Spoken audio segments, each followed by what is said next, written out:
Hey guys, I'm at a friend's house, and I don't think any of these fans are interesting, but some of the installs are. So there's the master bedroom. I guess he doesn't use that one. Second bedroom.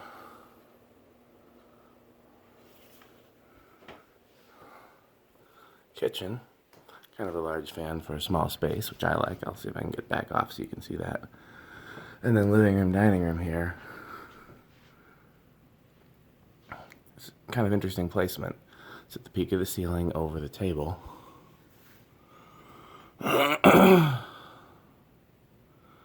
So it kind of makes sense, but it's not, like, I haven't seen that out before, I don't think.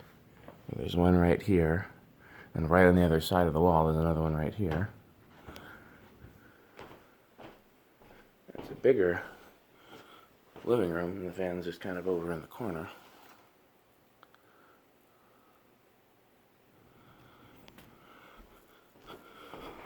Oh, this one's got a dimmer switch.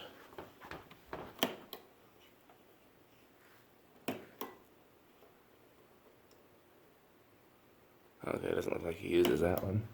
Maybe he doesn't use any of these.